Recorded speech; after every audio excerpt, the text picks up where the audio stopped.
Hey guys, welcome back to It's Deza. This is Tech Time with me, Henry. Today I'm going to show you guys how to tear down and rebuild and upgrade a Toyota solid front axle in a Toyota pickup truck. This axle is the same as the old 4Runner and is very similar to the FJ40 and the Land Cruiser 60 Series, 80 Series, and so on. We're going to get into how to redo the Birfields, what to look for, what kind of damage tells you what your problems are, and also how to upgrade the brakes and the differential, which will be in another video in the process. So let's go ahead and tear right into this project, and I will show you how to rebuild your very own Toyota solid front axle. All right, so here we have in front of me is the forbidden fruit of Toyota world, one of the pieces. This is a 1985 Toyota Hilux or pickup front axle. It is a solid unit, leaf spring hung, and it has what's called Birfields. Birfields are this big ball knuckle style. It's incredibly durable and simple, and one of the huge benefits is it actually not only is completely sealed, but it has no ball joints. It's actually big cup bearings like you'd find in a wheel bearing. So there's no ball joints, nothing to wear out, nothing to break, and they are very, very tough. They have an 8-inch ring and pinion. Toyota used the rear differential in the front. You can literally take a rear differential out of a Toyota truck and put it in the front of your solid axle. They make a ton of parts for them. They make high steer to get this up a little higher. They have locking hubs, and they're completely upgradable on the brakes, which we're going to be doing. On this axle, what we're going to be going through here is rebuilding it, rebuilding the Birfields, changing the brakes and upgrading them, and installing a locking differential. It's pretty simple, but there's a lot of pieces in these differentials, especially when you get down to these Birfields. There's shims and everything for the top, and we're gonna go through rebuilding this axle step by step, all the little ins and outs of rebuilding it, converting the brakes from a solid rotor to a vented rotor with the V6 Toyota truck calipers and FJ40 brakes. We'll get into the parts necessary for that. So we'll start by tearing it down. I want to start by supporting the axle and then taking it apart. I usually start after supporting it with taking apart the knuckles on each side and getting them down to the axle housing. Okay, so after you have your axle supported, what you want to start with is the locking hub. It has 10 millimeter 6125 bolts. There's 6 of them. And then you're going to get onto these 12 millimeter 8125 nuts, and behind them is a lock washer and a conical washer. The conical washer is a bit of a bear to get out. I'll show you the trick to getting them out. So let's start with the hub.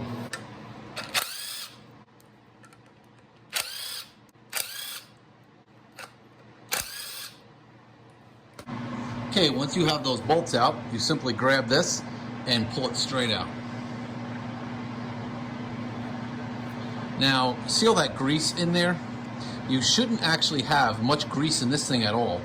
A little bit maybe, but not very much. The reason be, when it gets cold and you turn this locking hub, there's a spring on it that forces it forward and backwards.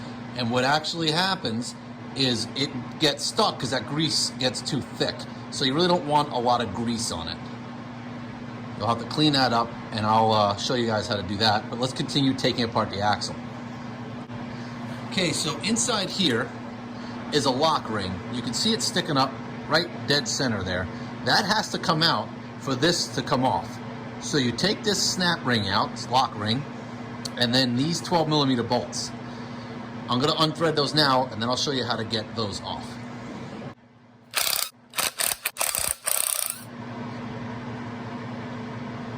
Those snap rings are pretty tight, so they take a lot of force to get off. Just don't let it go flying, because you'll never find it. Okay, if you noticed, I've left all of the nuts on the edge of their stud. There's a reason for that. Like I said earlier, these have a conical washer, looks like a little triangle, shoved into it to center it to keep it nice and straight for the four-wheel drive.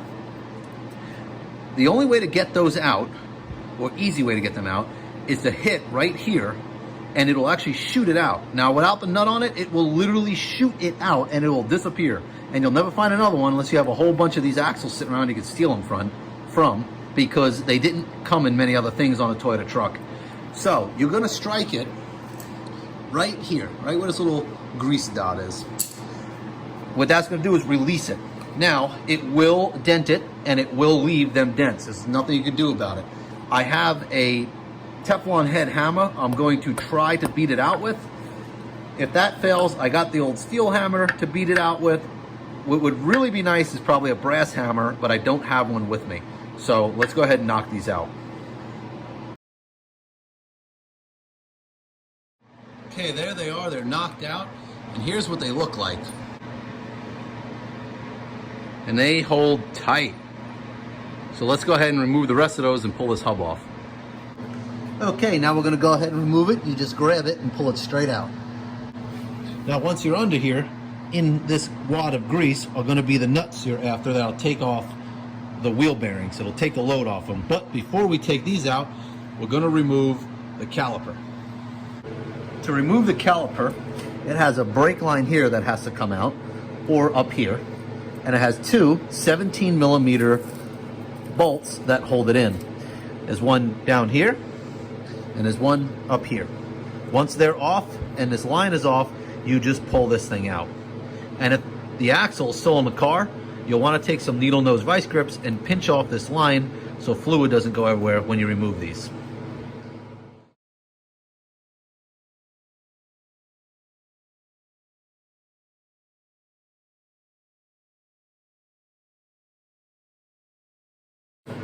You just put your bar right here and just pry it out.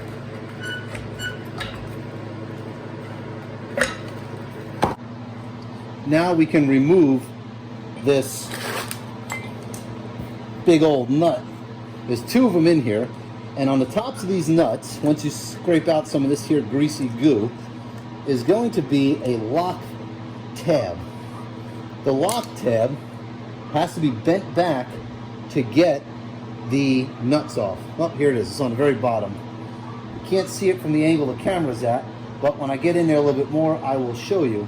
It's just simply a wad of metal that keeps the nuts from unthreading. If you notice, they're loose.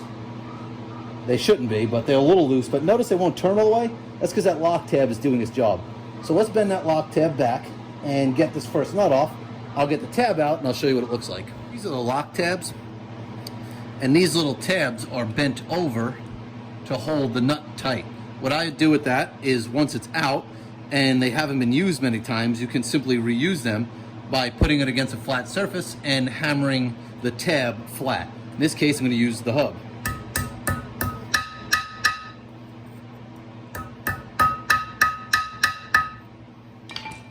Okay, they've been hammered flat and they can be reused. Now these two have been used already, so when the time comes of reassembly, I'll try to use the unused pieces.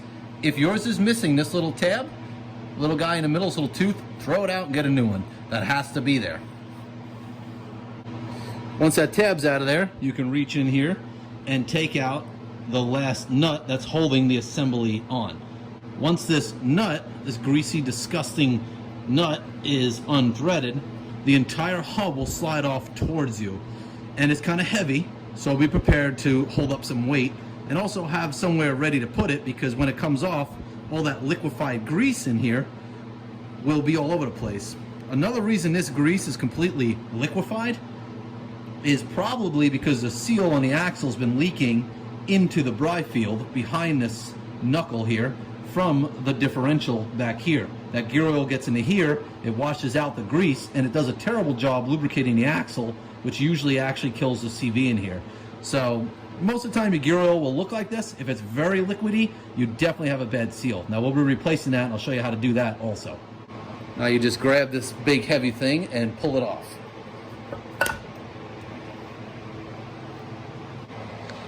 Okay, once you're down to this point, basically just grab a rag, squeegee this disgusting greasy goo out of there, wipe off your bolts because you're going to be taking all of those out. Now, the last thing that's basically here is the spindle, this piece. The spindle is held to the knuckle by all these 8 bolts that are 14 millimeter heads, 125 thread pitch. Once that's off, the backing plate, this gasket here, all that comes off. Now you just remove this Now this guy's gonna be a little stuck, so grab a piece of wood or a Teflon hammer or a brass hammer and bop it. You gotta bop it pretty firm. Do not use a steel hammer. You will dent up either your threads or where the bearings ride. You don't want to do that to yourself. So grab yourself a piece of wood and lay it between here and hit it, or use a brass hammer or a Teflon hammer. This happens to be a dead blow.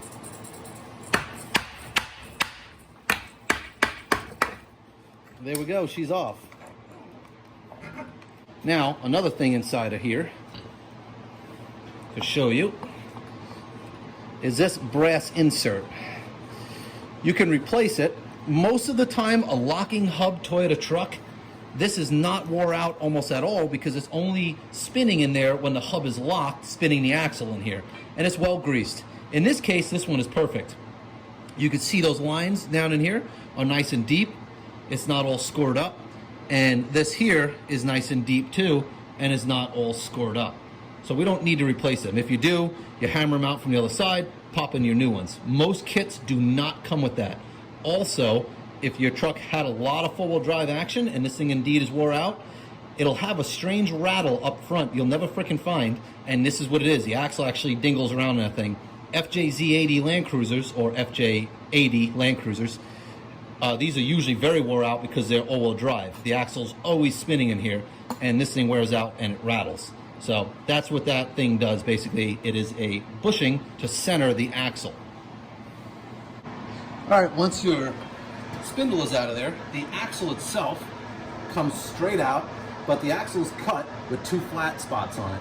The flat spots will line up with the upper and lower bearing where your ball joint would be, and it pops right out. So you just turn it till it hits that, and it'll come right out. Oh, almost there. That's what your flat spots will look like. That has to line up with the top and bottom. There's one on the other side, or you won't get it out. You'll be pulling it like I just was and not getting anywhere. Once you pass this, just keep going. And there you have it, your axle. Well, your CV. This CV is in good shape. You'll feel a clicky, clunky feeling in here if this is no good. This one's in good shape, which is nice because they're really expensive. And now you sit here and scrape the goo out of your knuckle end. Oh, I feel a piece of something in here. Oh, delicious. All right, to finish getting the knuckle off, you have to take off these four 17mm nuts. The thread pitch is 125, and there's four of these on the bottom. These also have those little conical nuts underneath them, so you'll have to strike them here on these bumps to get them out after you get the nuts off. These don't tend to go flying as bad as the little ones, but I usually will tend to put a rag over it or leave the nut just a couple threads on. So let's go ahead and knock those out. Okay, after the nuts, the knuckle top here, or the steering arm, is free. You take off all the nuts and their lock washers. Then once the nuts and the lock washers are off, you can basically simply pick it straight up and it'll come out. Now remember, the whole spindle is going to try to rock around with it because this is basically what centers it. Underneath this thing, there's a bunch of shims. The shims are what put tension on the bearings that are underneath them for preload. I'll show you how to get all that right once we start to reassemble it. And there are our conicals. They're much larger. Like I said, they don't tend to go flying, but not get those out while they're loose.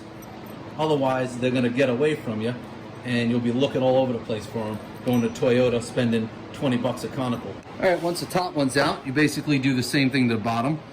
Take out the nuts, get in here with your little screwdriver, and start taking it off. Again, the bottom has the same shims in it that the top has. All right, and when all else fails, the hammer prevails.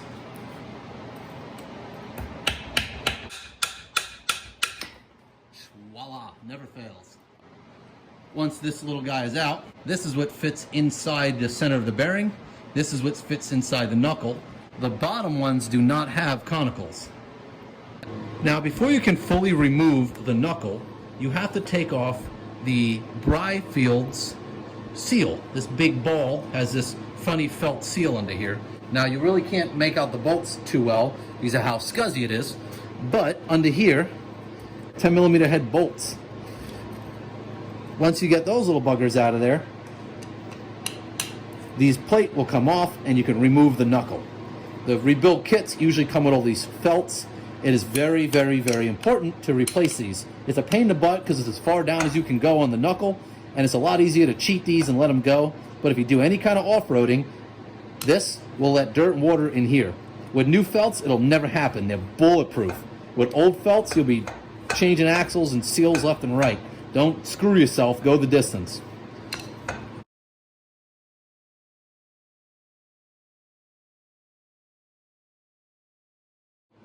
All right, now that we have the felts undone, this is what they look like. This is a centering ring, puts a little tension on the whole setup. That will come in your new kit.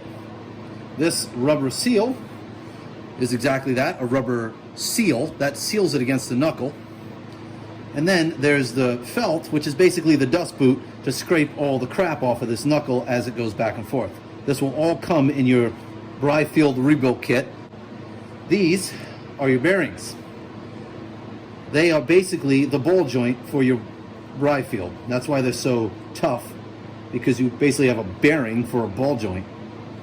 Now this bearing is pretty dang dirty and beat. Your kit, if you spend the money, will come with these also.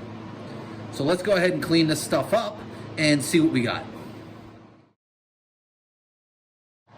Okay, now that this side of the Birfield is completely disassembled, I'm going to go to the other side and completely disassemble it.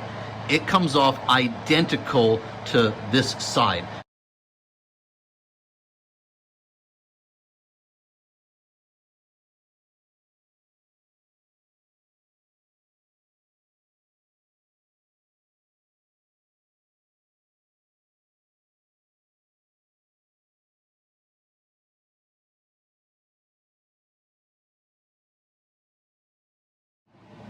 Okay, so after both of your Birfields are disassembled and the axle shafts are out, and only after the axle shafts are out, you can now remove the differential, which is pretty easy. This style of differential, the dropout, or the third member, is completely self-contained. The gears, the bearings, everything is on this one big heavy piece, separate from the axle housing. Quite convenient, actually, for changing them if you break one, or for upgrading them or whatever, or setting them up is even easier, because on the bench you have the whole third member. Everything's walla bing and you pop it in. Toyota still does that today, but they change the way they're shimmed. They're a little more difficult. These are a little easier, or at least it is because I'm used to it. So let's go ahead and remove that by removing all of these 12mm nuts and 12mm lock washers underneath it. Okay, so after you break it free, using your brass hammer, or in this case my Teflon hammer, or a piece of wood, you beat on the end of it here, and that'll separate it right here. Once that's off, you basically just pull the differential straight out, and it's heavy, so be ready to hold it. Oh yeah, she's heavy. That there is the differential. Now we'll get into redoing that and fixing it up and installing a locker in a little bit. This is basically what it should look like. A little dirty. The bearing cases are good. There's no big dents or nothing like that. Remember, these only move a little bit, but they take a lot of impact. So if they're loose at all, have gotten loose, it'll destroy this. This kind of corrosion here is pretty normal on the end of the Birfield. From sitting out and from turning, this gets pitted and wore out. That's okay. That's pretty much normal.